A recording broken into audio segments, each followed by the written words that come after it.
is Donald Trump abolishing income tax? Well, this is what you got to understand and how this may affect you and what you may need to consider if this does take place. Because we know that he has hinted with the idea of abolishing income tax. And on the surface level, it looks like, okay, that's a great idea because we won't have to pay income tax because that once was a thing. But what does that mean for you? And how can you benefit from it? Because I'm all about, yeah, it may not be something that I, on the surface level, favor. But on the flip side, it may have some strong benefits, only with the right knowledge and only with the right perspective. So this article came directly from Newsweek, and let's dive straight in. President Donald Trump has suggested that imposing tariffs on foreign nations, a key part of his administration agenda, will bring back wealth to Americans, not income taxes. So he's looking at it from an angle of putting tariffs on other entities and them bringing it back in here, or paying America will make America wealthy, not charging Americans the income tax. And to me, that makes sense because a lot of times income hasn't been brought into America because we do more importing than we do exporting. We don't sell the goods and things that we bring to the table as often as we bring in things that have come from somewhere else. Now, of course, it matters what the exchange will be. Like when they pay tariffs, you know, what are they getting in return? Now, I do say this, and I know this to be true. America has created a culture of consumers. We spend and buy things that we don't necessarily need more than anywhere else in the world. Why is that important? Well, if these other countries are creating goods and services and, you know, different items, well, guess what? If we are always consuming, then they don't want to lose our consumer base because we have created a culture of consuming more than anywhere else. So without America, a lot of these countries may not have as many consumers because they don't have the culture that we have, which tends to consume and buy things even if you don't need it. So that's very important to understand the power of the tariffs because one of our things that we export is our consumption. Basically, that's an exported good. We consume a lot. We bring culture to the world. A lot of people learn from, you know, us. So that itself is worthy of a tariff, and I can see that benefiting America when you think about it in depth. Now, America is going to be very rich again, and it's going to happen very quickly. In my best Donald Trump voice, he said during a speech in 2025 Republican Issues Conference at the Trump National Doral, Miami, yada yada. It's time for the United States to return to the system that made us richer and more powerful than ever before. Instead of taxing our citizens to enrich foreign nations, we should be tariffing and taxing foreign nations to enrich our citizens. I like that perspective of, you know, putting Americans first. Naturally, I'm biased because, I feel like I'm amongst the original Americans. Didn't come from anywhere else, regardless of what they try to teach and say. So I'll leave that at that. Now, it also went on to say last year, or why it matters, basically. Last year, CNBC reported that during a private meeting in the midst of his presidential campaign, Trump floated the idea that if elected, he might eliminate the federal income tax by creating an all-tariff policy. Now, if the income taxes are eliminated, this may be one of your final years to truly file at the level that you're able to file. And I'm all about showing you how to keep more of your tax dollars, lower your tax liability, and keep that hard-earned money. If you want access to some experts that can help you file taxes in a way that puts more money back into your pocket, whether it via savings or a refund, then there should be a link available below. Now, this is going to be the key. And even if you don't make it to the end of the video, I want you to take this away.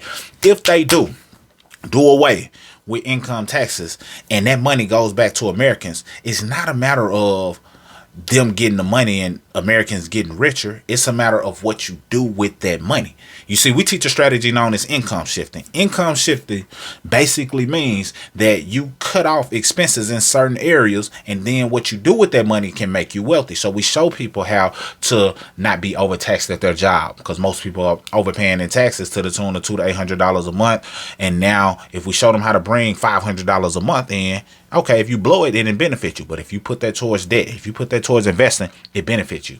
We show people how to save money on interest. You do the right things with that savings, it benefits you. We show people how to invest and grow their money in a way that they understand why it's important to have your money working for you versus just keeping it in the dollar.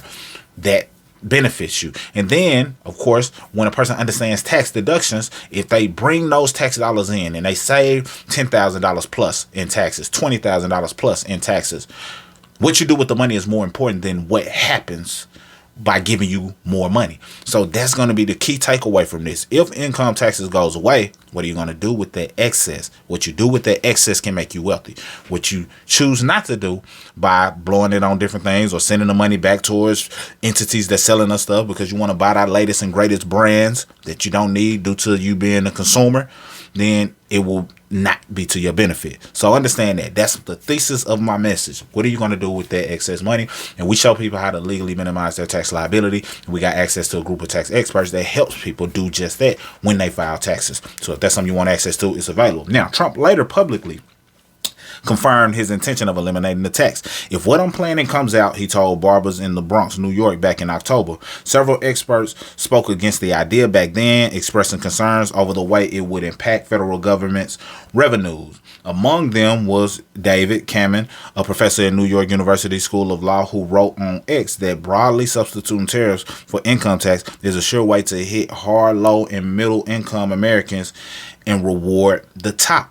And that depends on what perspective, because sometimes they say, well, that cost has to get passed down in some way. If they're charging more, now Americans are having to pay more because they just going to charge more for the things that people want. And if Americans have to pay more, then they still getting taxed just on the back end from the things that they consume. But again, I like to point out that what you consume is an asset to these other countries.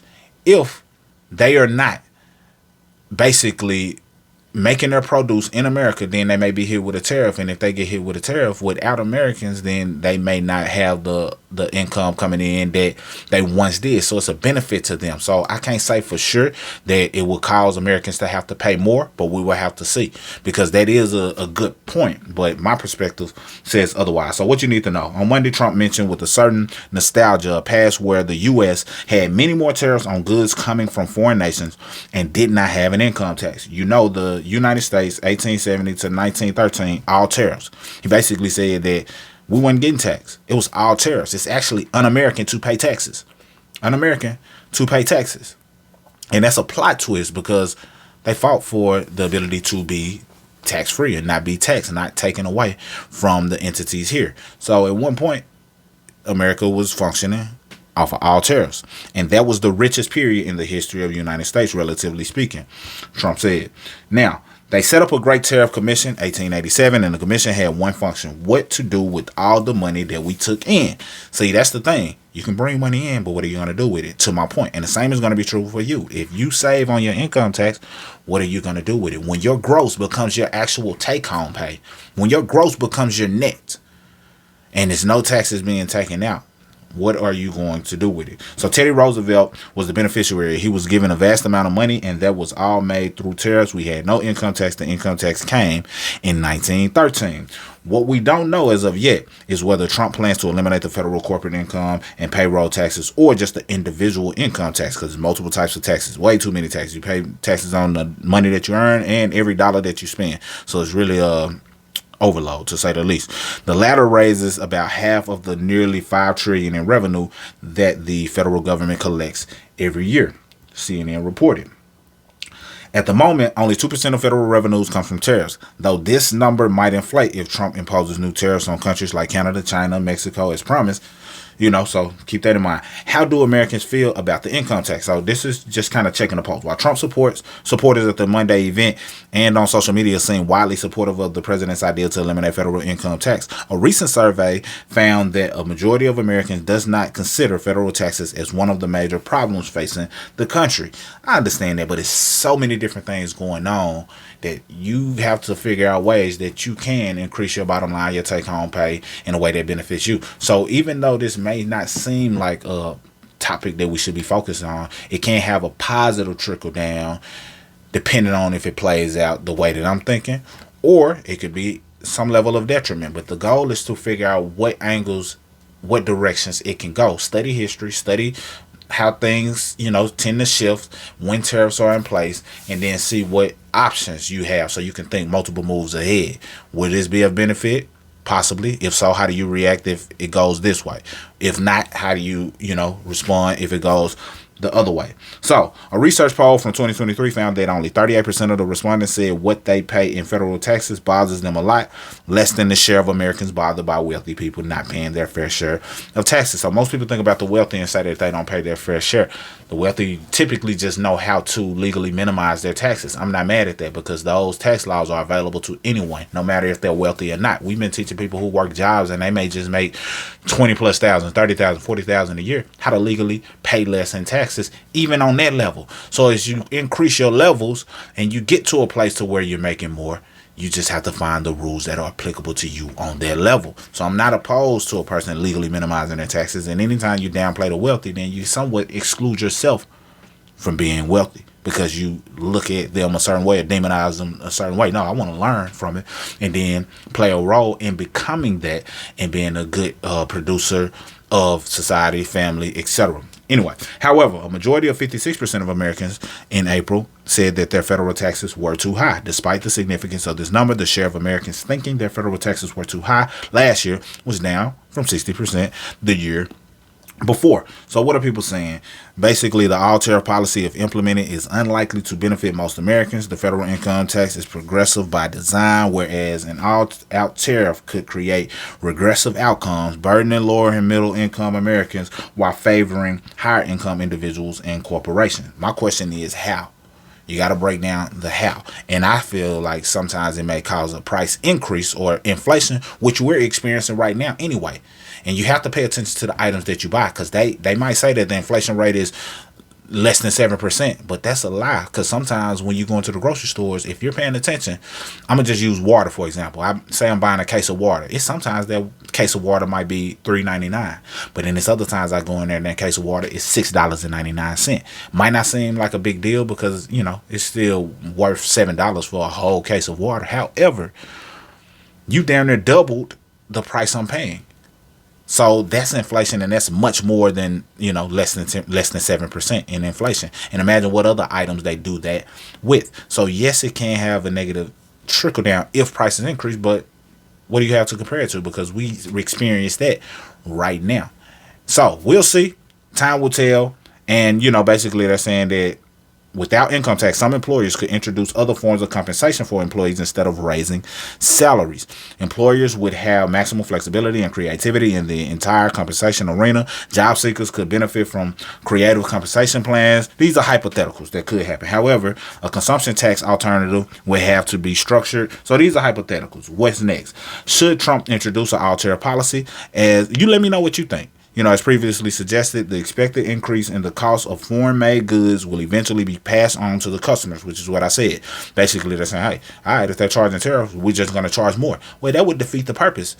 If they allow that, if they allow them to just charge more just to make up for the tariffs, then, you know, that's a lose-lose scenario, in my opinion. So if it plays out like that, then, you know, I wouldn't be a fan of it. However, if they understand that Americans are the biggest consumers and it's an asset within that alone to these other countries, then I can see it being a win-win scenario for Americans. So, according to experts, low and middle income Americans would be hit the hardest from the replacement of federal income tax from what would effectively be a consumption tax. Again, back to the consumption. It'll be a consumption tax. As you consume, you end up paying more for what you consume. Well, in actuality, they want consumption because their areas are not buying to the level that we tend to buy of certain things. So you let me know your thoughts down below. How do you feel about this, the tariffs? I know it's something that we haven't experienced in our lifetime. So sometimes when something is new, then we don't like change and we avoid it at all costs. But if you just think about it from multiple levels and look into it and determine, okay, that could be of benefit because of this. Now, the key is, like I said, knowing what you're going to do. So if you know that you are taxed federally $12,000 a year, if that money is coming back in, what can you do with it? Treat it as if you're still being taxed that, but now you put it in the area that allows you to leverage the income tax being, you know, eliminated or done away with, if possible, to your advantage, so that you can say that this allowed you to play a part in creating wealth because you was able to take that money that was once going to income tax and apply it to something else that allowed you to build wealth. That's all I got for this video. I would love to hear your perspective on this, but understand the things that I laid out. And if you want access to a team of tax experts that can help you take full control of your tax scenario, help you legally minimize your taxes, increase your tax refund, etc., information down below. Mr. Smith, signing out.